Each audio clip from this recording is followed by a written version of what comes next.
Welcome everyone, you're listening to Nefology, the podcast dedicated to crypto, accounting, business, finance and much, much more. I'm Joe David, the founder of Nefos Group and Miner. Please note that all conversations recorded are professional opinions, and if you'd like to know more or gain support, please reach out to the team directly. Now on to the next episode.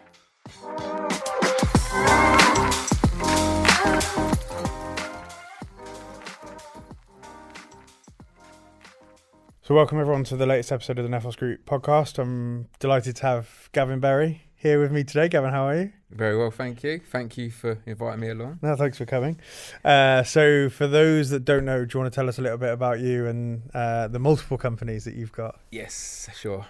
So founder of CycoLabs, which is an NFT incubator, accelerator, shall we say, for projects which we're going to bring into market, plus also assisting with other creatives within the space that are looking to launch NFT projects but may not necessarily know exactly how to do that. I've also got the proof of concept, which is my brainchild, shall we say, which is the Drunken Monkey Members Club.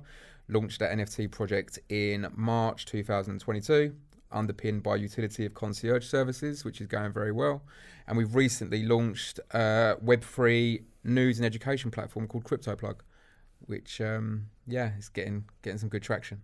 Nice. So lots going on in your world then. Yeah, not much time for anything else, to be honest, at the moment. Yeah. But they say building the bear market, I'm definitely doing that. Yeah, 100%. Yeah, I mean, you're a man after my own heart with all these different businesses going on. But maybe let's start with the kind of the one, I guess, how we got speaking, which is through the Drunken Monkey Members Club, which we are a member of, and we'll touch on the offering that Miner can do via the concierge system later. But first of all, what is it? Mm-hmm. And second of all, why did you create it? Yeah, Drunken Monkey Members Club, something that was very, very close to myself in terms of the utility, to be honest. You know, before I decided to try and build multiple companies in the Web3 space, I actually like to travel a fair bit, dine out at nice restaurants and enjoy the finer things in life. And I found whilst doing that, you know, like many men, I was often unprepared. So I didn't, go on holiday and have reservations booked at where I need to go. Might have chartered a yacht for a day, didn't plan that in advance. So you end up being in a position where you end up paying over the odds for things at the last minute, or even not being able to get access because things are booked up. Yeah. So I had multiple different friends from my network that, do have them contacts within the space that I could always leverage. And I just saw an opportunity there really where, I come away from them experience and thought to myself, how does the concierge industry actually work? How are these brands making money? So I started researching the different brands that was in the concierge space, and there's, there was a company only last month that got purchased for just over 200 million. I've mentioned the name Velocity Black.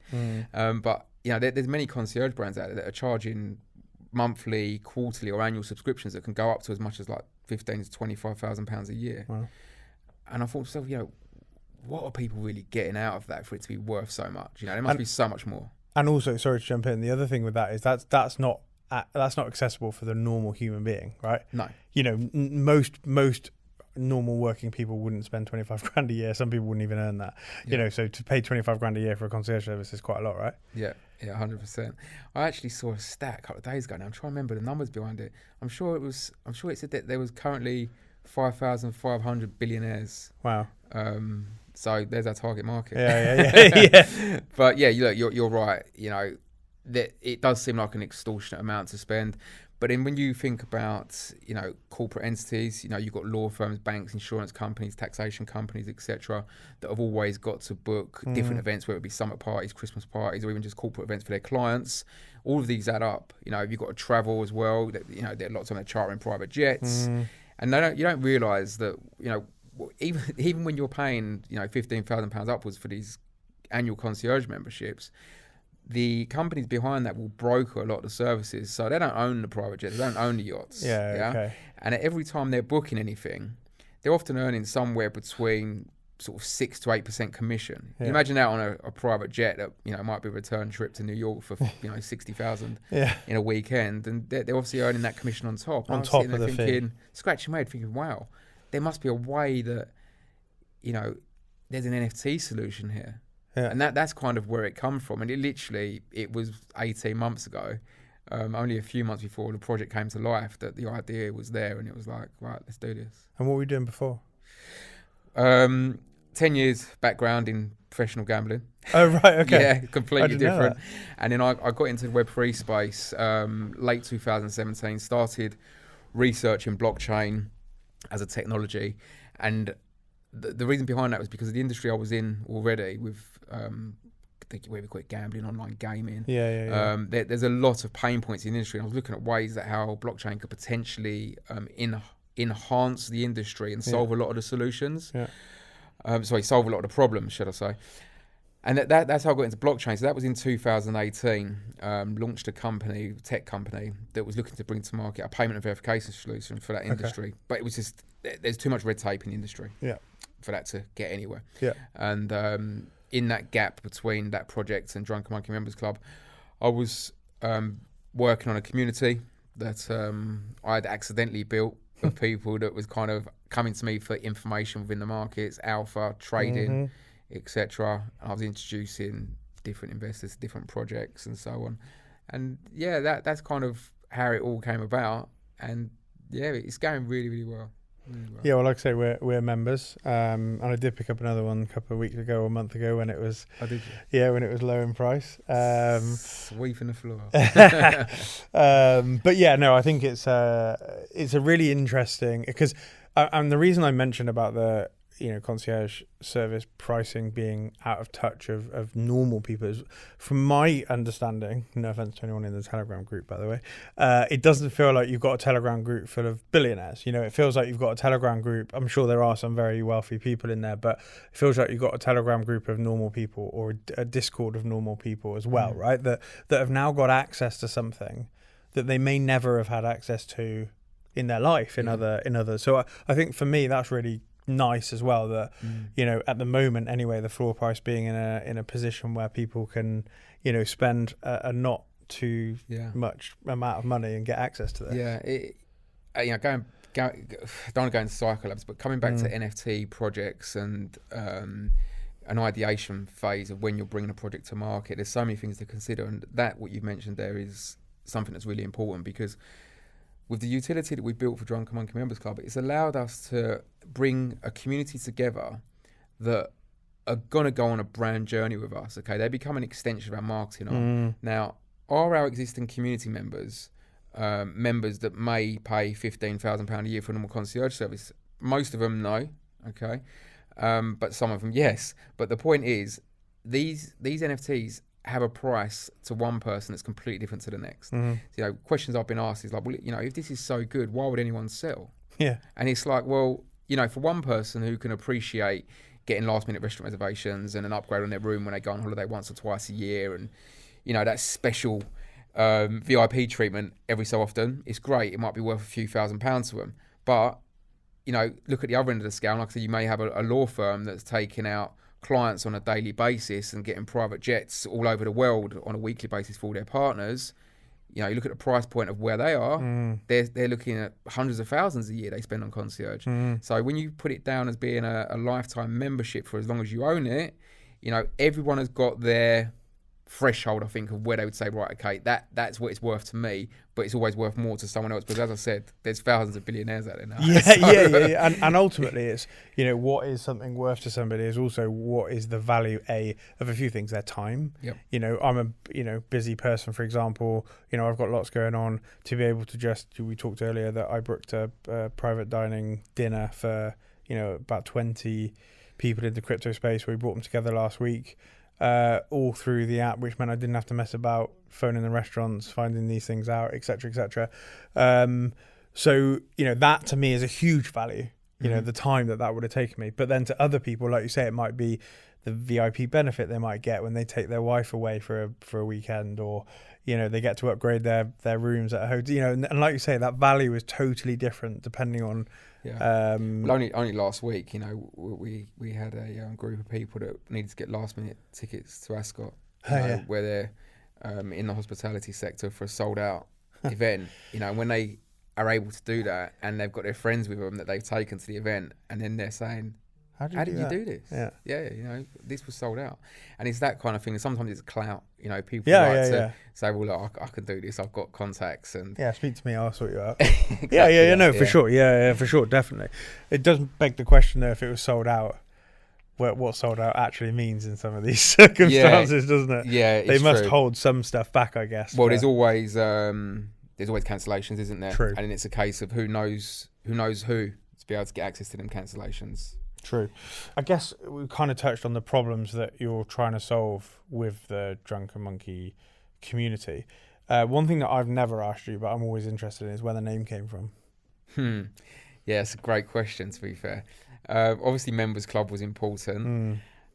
I must admit, I'm a sucker for domains. I go out and purchase domains every so often when I see opportunities. And I do have a domain out there for just NFT membership. Okay. And I thought it seems a bit boring. Yeah.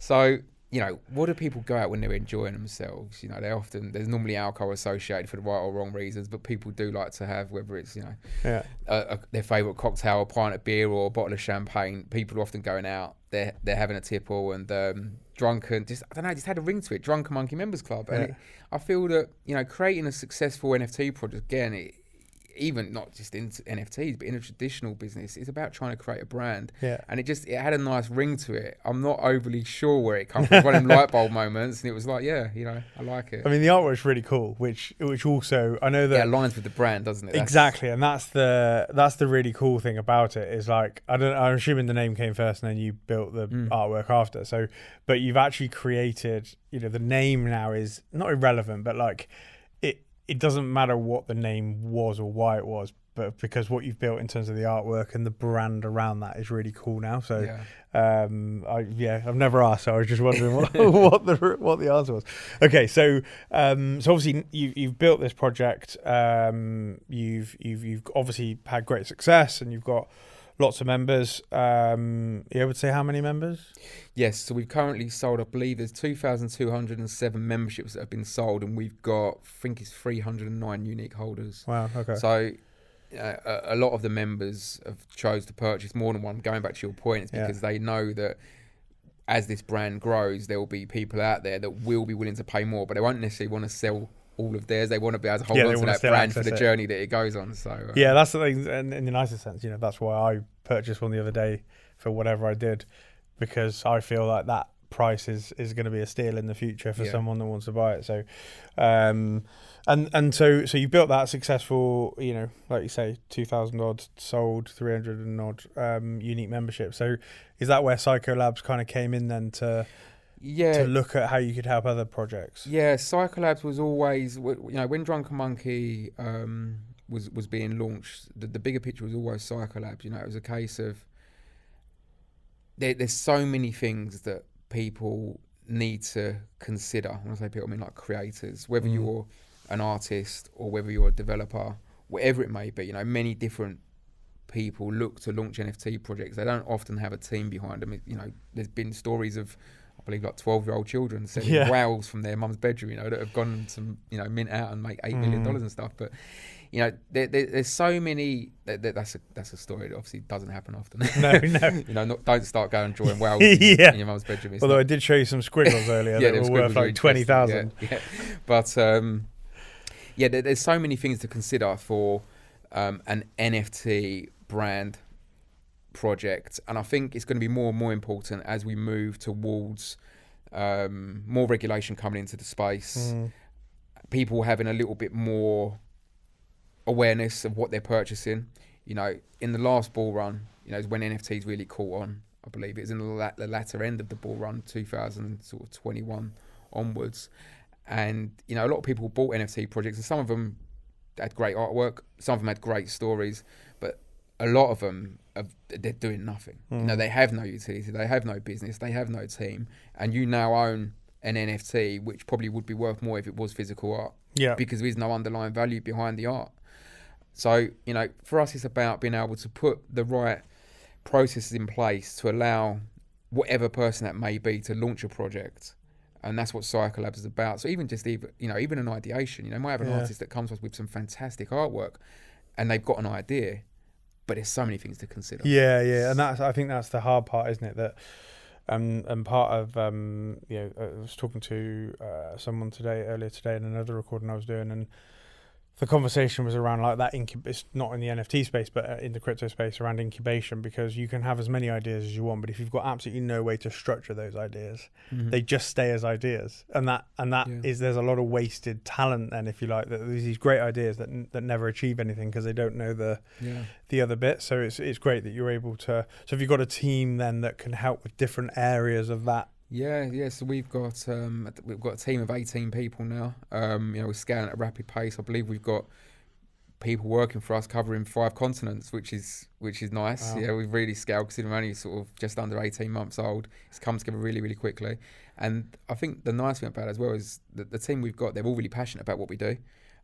They all believe in it. Yeah, because that they obviously, I've brought a lot of people into Web3, to be fair, that weren't too sure at first, but they've now warmed to what it is that we're doing. And we don't want to get caught up on the fact of Web3 blockchain, although that's what we do. It's all about business.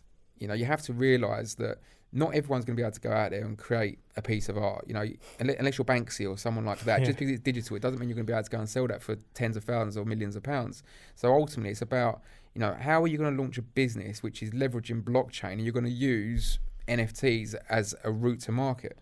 And that's what's important. Yeah, and I've said for a long time, I said before we kind of came on air, that NFTs, I've always said from day one of seeing NFTs that I've believed in the underlying kind of technology or kind of use case that I think NFTs can become in terms of that, whether that's, one thing that I've always harped on about is ticketing for football clubs or sports clubs or whatever.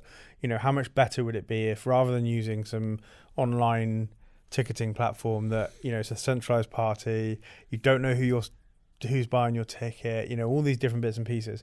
Whereas actually, if you wanted to go to a game tonight that I had a ticket for and I couldn't go, I could just send a ticket to your wallet. Yeah. Do you know what I mean? It's a much, like, the verification is there. It's going to happen. You got to think, imagine if you're a football club owner, or, you own a venue such as the O2 in London. There's so much black market that goes on with ticket sales, and the venues and the clubs behind that, obviously they don't like it for the reasons of they're not going to be able to identify who's attending the venue on whatever the event may be. But also, a lot of the time, you've got to remember, these businesses, they care about money. Yeah. Now, if they are able to launch their tickets as NFTs instead, would they care as much if they was being sold on a secondary market, if they're getting royalties?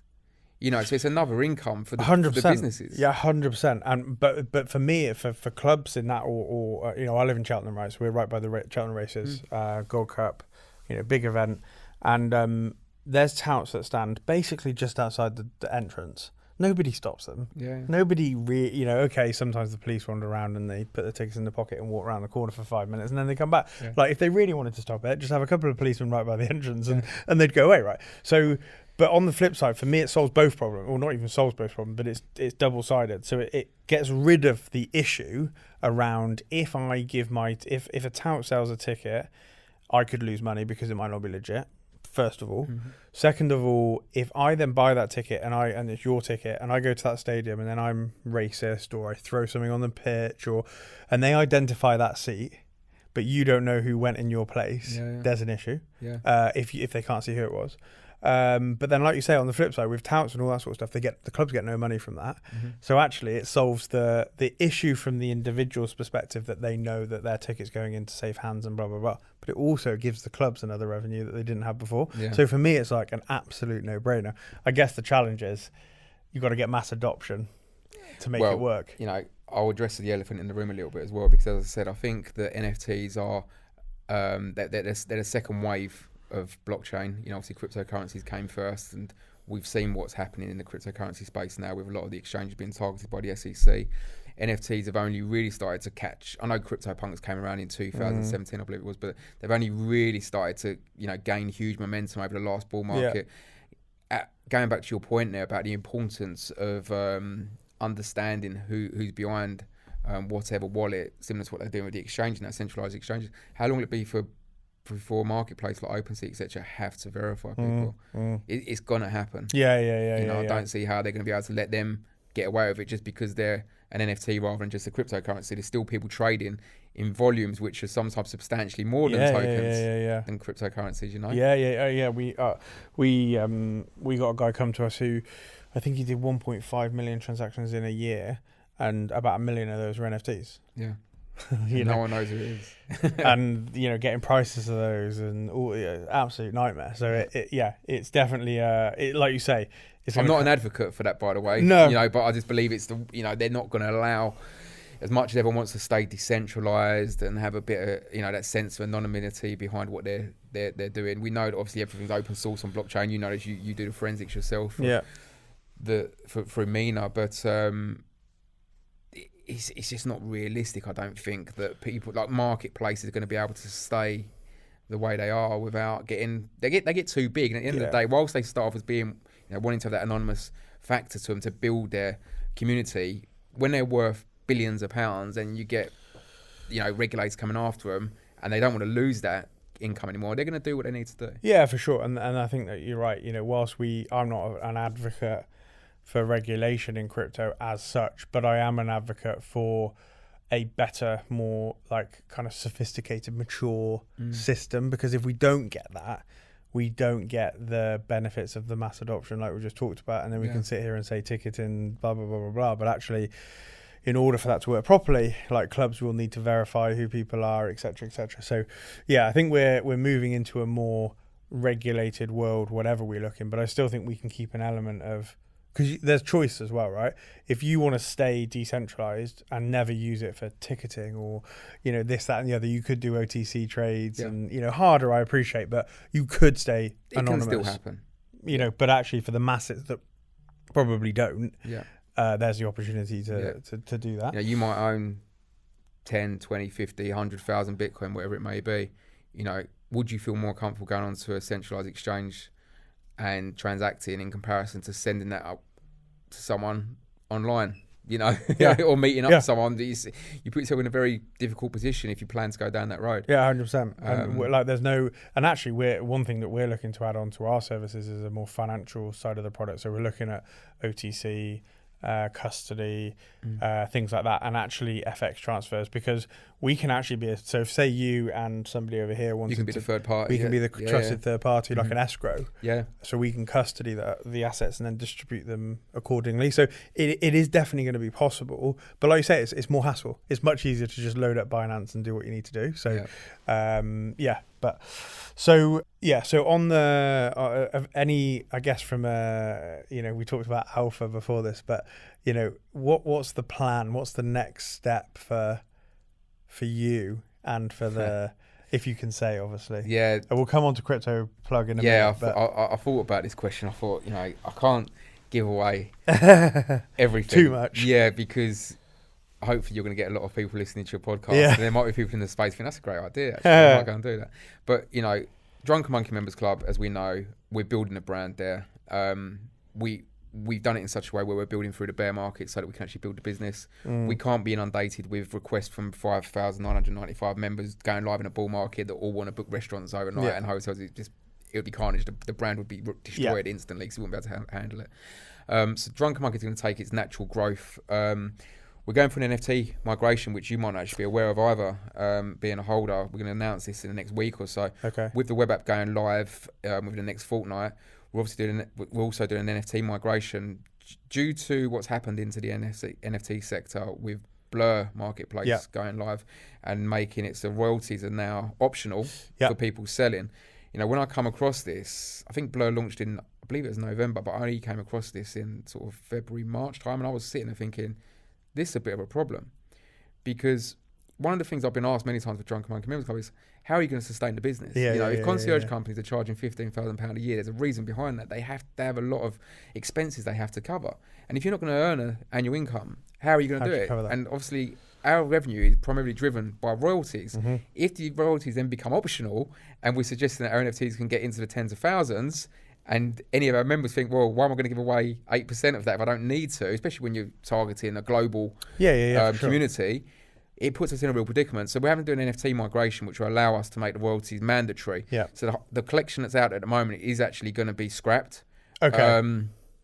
not scrapped as such or anything anyone's got to worry about, but it's going to be changing into a different artwork that will notify everyone that the NFT is now migrated onto a new smart contract, and there's a process of a wallet of a dApp we've created that will allow all our members just to connect their wallet, and have an instant airdrop of the new collection, exactly the same artwork, but just with the right metadata that allows the royalties to be mandatory.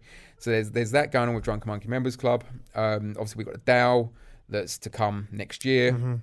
We're looking at ways of how that's going to potentially come to market. We've got an NFT trading bot which will leverage into the DAO for the profits that's earned back to the community.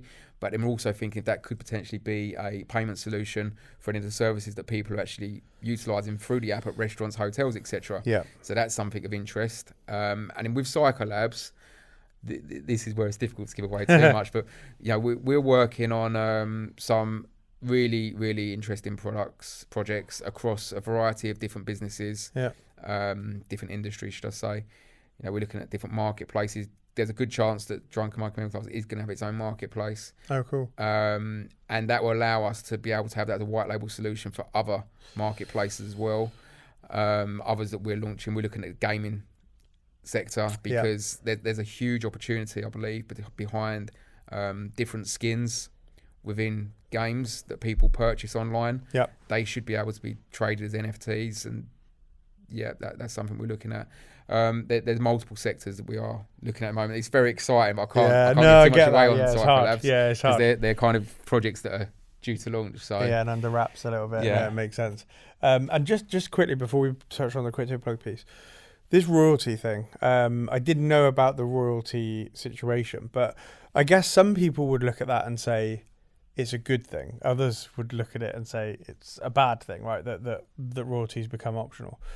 Like, why do you, what was the reasoning behind that decision because I'm assuming, is this an Ethereum only based thing, or?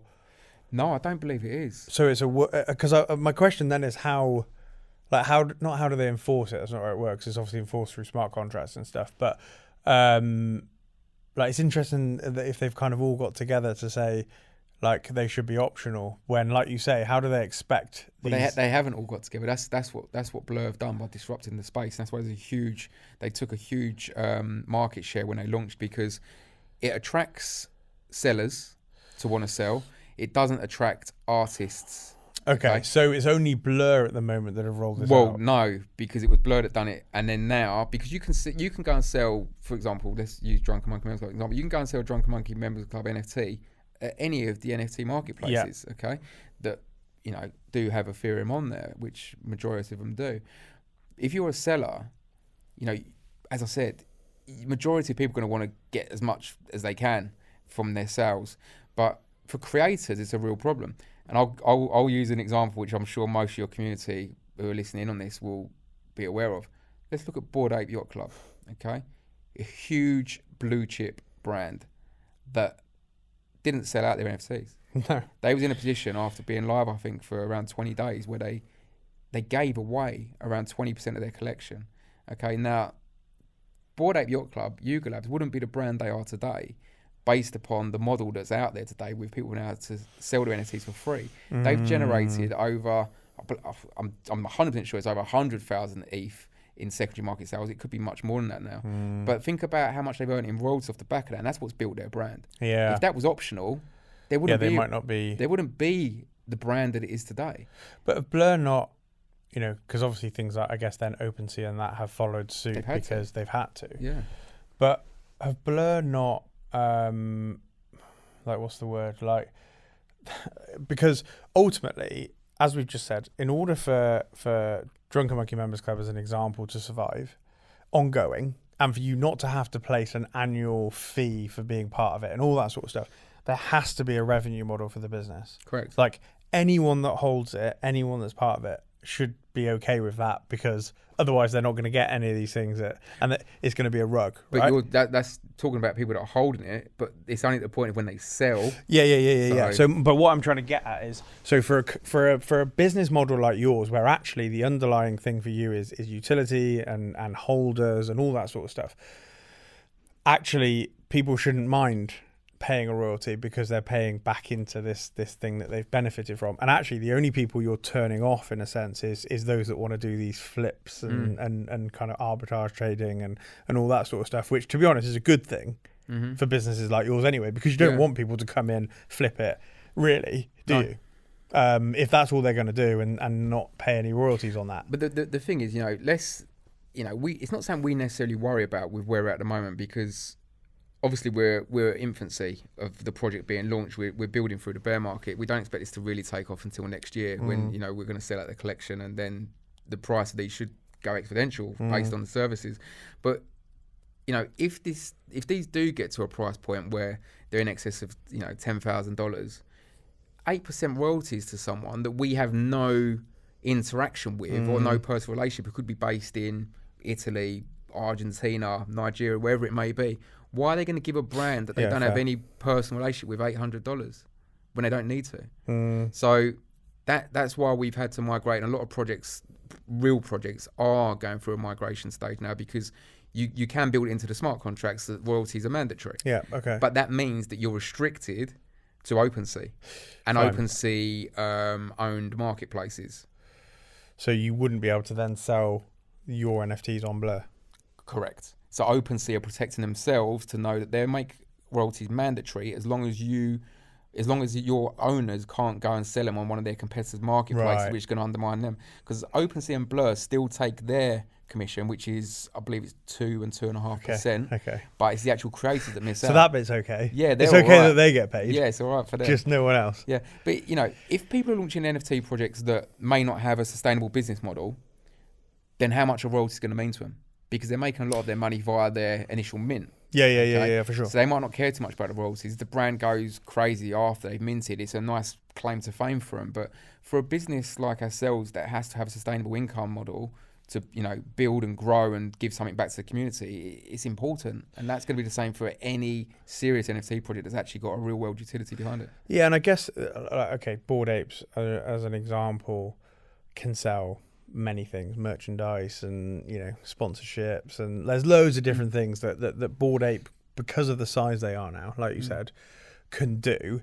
But there's only a few projects that have been around for that long and have got the exponential growth that those ones have got, and the kind of worldwide fame, in inverted commas, that like even CryptoPunks haven't got as much outside of crypto fame as Bored Ape has, right?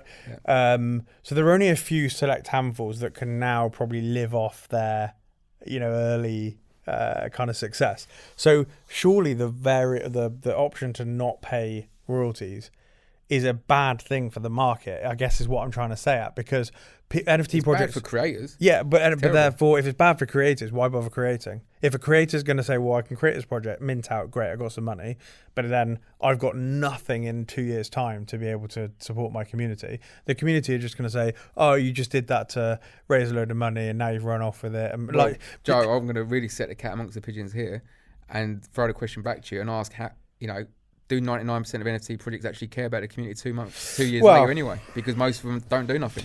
Yeah, fair point. No, it's a fair point. The amount of projects that have had high floor prices that have literally capitulated in the last 12 months because they haven't either delivered on what they've suggested, or they never even suggested anything. A lot of projects was brought to market with the aspirations to launch something creative in a metaverse.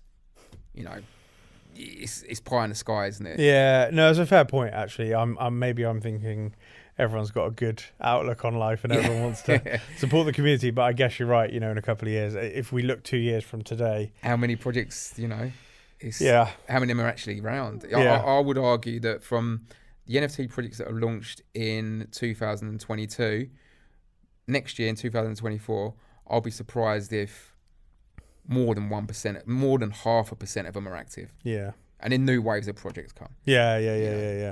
And that's crazy. That's the Web3 space view, isn't it? Mad, isn't it? People like to get into projects early because they like the excitement of what could be. Yeah. Then they get bored and move on. Yeah. How much could I make? How high could this go before either the rug gets pulled on me by the founder or another community or wow? And it's a gambling. People like to gamble, It's why gambling is such a massive industry as well. Yeah. Yeah, no, for sure. So I guess lastly then, coming on to CryptoPlug. So you've got all these other things going on, and why add this on? Why add a kind of a news based kind of? And I know you mentioned like learn to earn type thing. Why add this on to that? I feel that the main thing lacking in the industry, or what the industry needs for it to be able to get to where it needs to, is education. And until that adoption curve is bridged, we're not going to really be able to see the growth of projects with real sustainable business behind them, because the projects that we've been talking about, one thing I've identified is there's a huge disparity between the demographic of the Web3 degens and what we would refer to as people who may like to experience the luxury things in life. And we can say a demographic of maybe 40 years and upwards, possibly. I know there are millennials younger than that have got fantastic wealth behind them, but as a majority, anyone kind of 40 and upward, you start to go towards a demographic of people that don't really understand Web3, and they get scared by the possibilities of these long addresses that they believe they have to type in manually, or you only hear about the bad stuff, you hear about the hacks and everything else that goes on that makes people scared.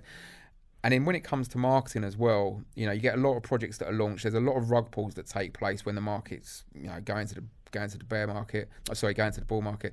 A lot of rug pulls take effect, and people lose a lot of money. And it's very easy for projects to be able to go out there and pay for a media outlet to push any narrative that they want on their behalf, which they can then share to their community. So I feel it's important for us to bring a solution to market, which is providing verifiable information, only publishing content that we have kind of signed off, or we know that there's real people behind, and obviously breaking news and education and building out tutorials and stuff like that. No, it's really interesting. And how, as a business model, if you like, for that, there's obviously monetization around, the standard kind of PR approach, in that, article slots are paid for and things like that, I'm sure. But how do you then, I guess, weigh up somebody wanting to pay you to put an article in and actually you guys believing in the article that's put in? Does that make sense? Well, I think the question you have to ask there it's a great question, but if you build a platform where you only publish content with brands that are verifiable, legit, does that not put your brand, as in CryptoPlug, in a position where you can charge more? Yeah, because you want to be getting exposure in something that people trust, rather than exposure in anything that anyone can pay for. So if you're a real project with real... especially for startups, if we're talking about, blue chip projects that are already in the top maybe 50, 100 market cap, or maybe 200 market cap, they've obviously got a bit of a name for themselves already, although we've seen many of them have problems over the last year. But anyone who's launching real projects, if you're an investor and you're looking at news channels for up and coming projects, you'd like to know you're looking at resources where there might have been some due diligence done behind them projects, rather than just someone paying anything from $1,000 up to $20,000, depending on how much noise they want to make. So we can put ourselves in a position where we're actually providing legitimate content for people to trust. So people that go to CryptoPlug, for example, are going there because they know they're going there and getting... Well, there's been some, we can't...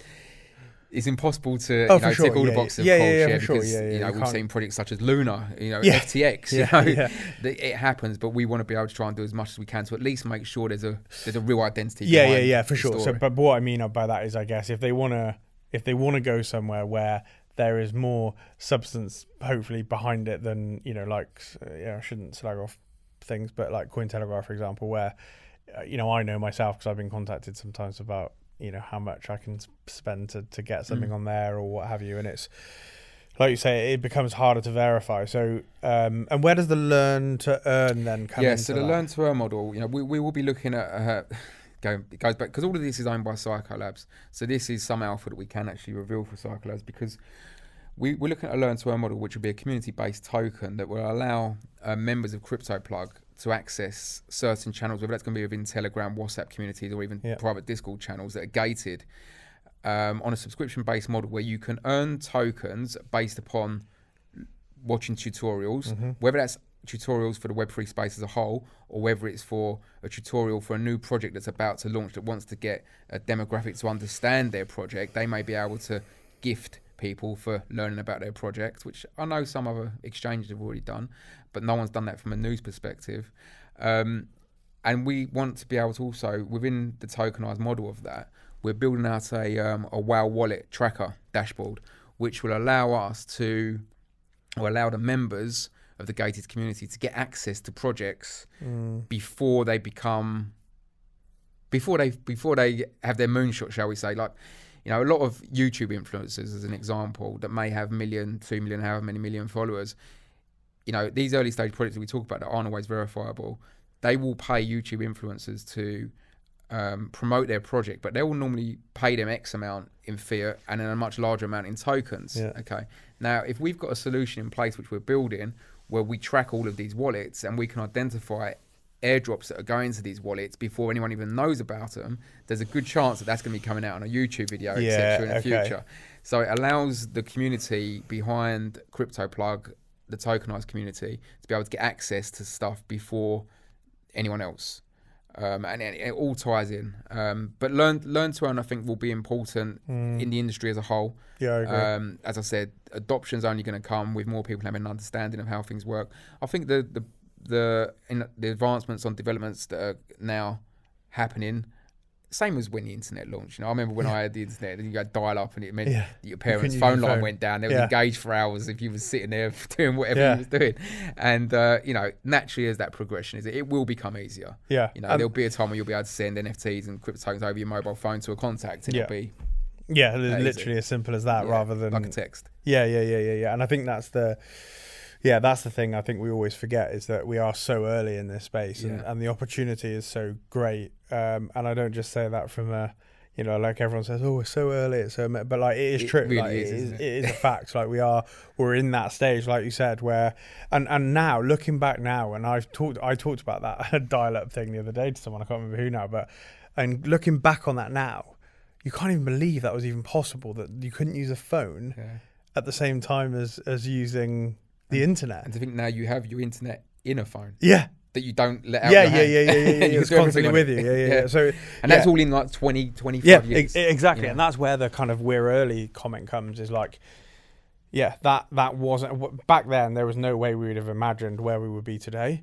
And now looking back, we can't imagine that we were ever in that place. And I think when you look back as well, you realise that technological advancements compound at a much faster pace as well. Yeah. So what might have taken, you know, 20 minutes will be 20 minutes for blockchain, 20 years for the internet, you know, to get to where it got to, this will happen much quicker. Yeah, for sure. And you're leveraging some of that already. There's off the shelf products. Yeah.